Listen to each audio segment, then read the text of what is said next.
should open up to Oh questions yeah, from the oh audience. yeah, oh. These people. Hello people. You, the eavesdroppers. We like you. We like you too. Sure. And I don't know, how should we do this? Do people just walk up to the microphone? Because I don't think it'll Stand up and yell. Yeah. Stand up and yell. Stand up and yell. Stand up. And you don't have to Well, yell. the other people have to yell. You don't have to yell. Okay. Hey, I haven't read your book, or any of your books, and I will.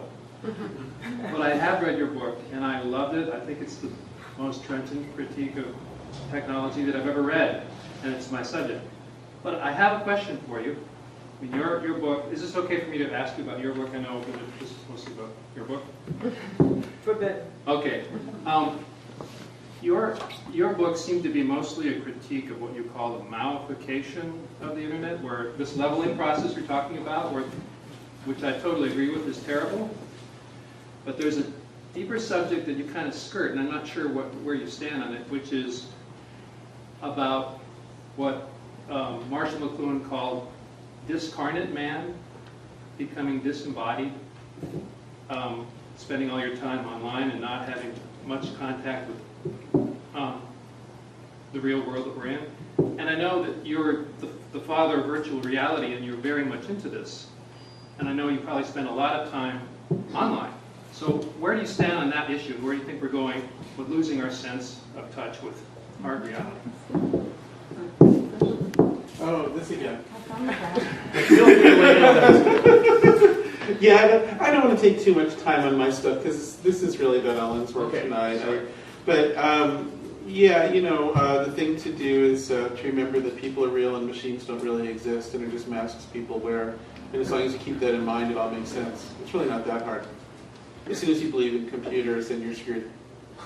That's it. So, all right, another question.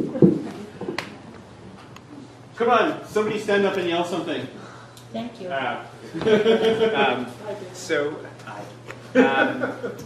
In distinction with the auditory piece of your new book, I'm curious about, we live in a visual world, a graphic world where, we see all this stuff, even though we're not reading, it's kind of visual in a particular way, and I'm just struck by the fact that you wrote a book about the auditory, that we live in a world that seems so much more visual. And so I'm just wondering whether there's some connection with visualism in writing and also the visual and technology in some way that we haven't quite parsed in our culture.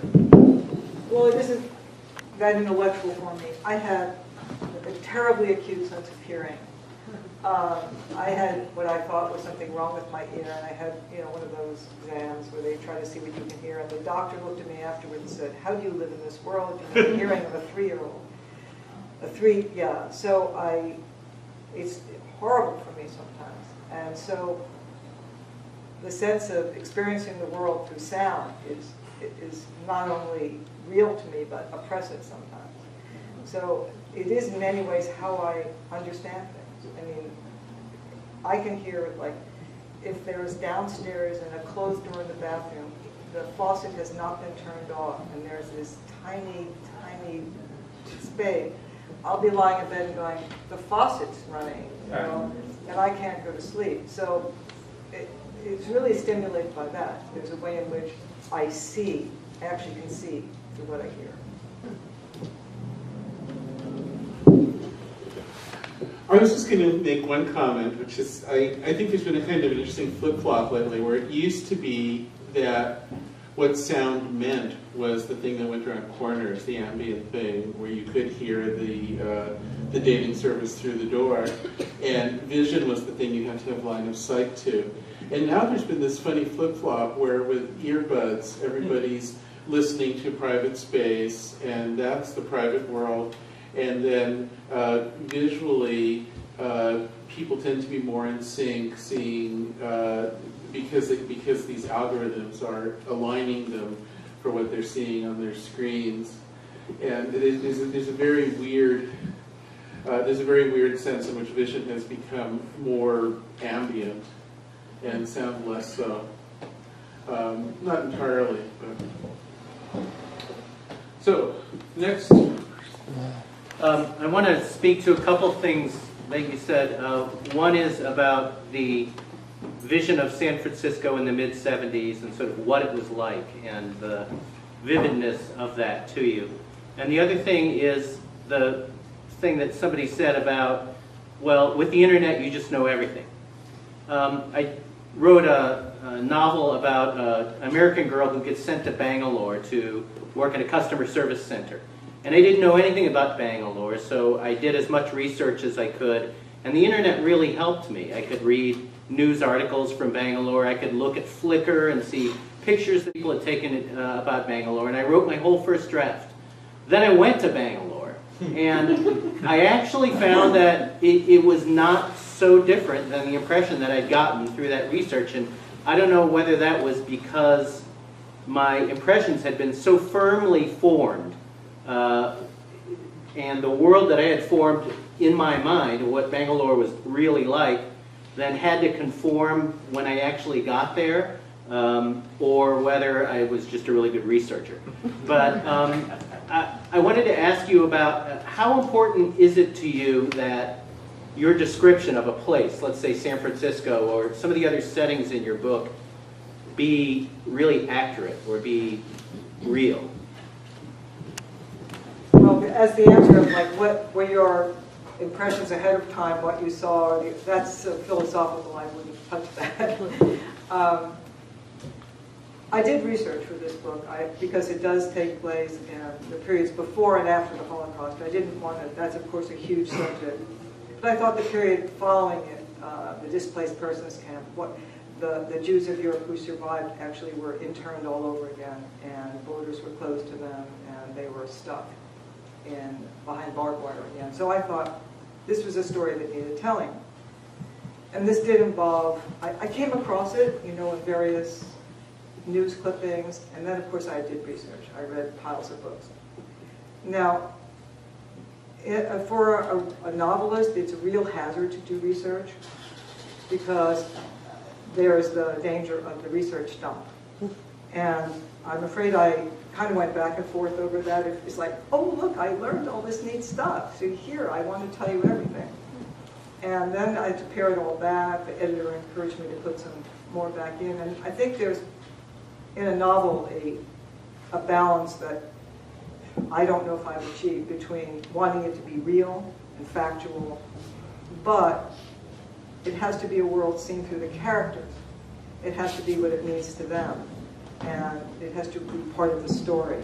So that is a really difficult balance, and whether I've achieved it or not, I know I've gone tipped back and forth over it, and I guess it's for the reader to decide that. So reality is in the minds of the characters. I think you did. Yes. The narrator, his fevered mind, lined up nicely with everything that's going on around him.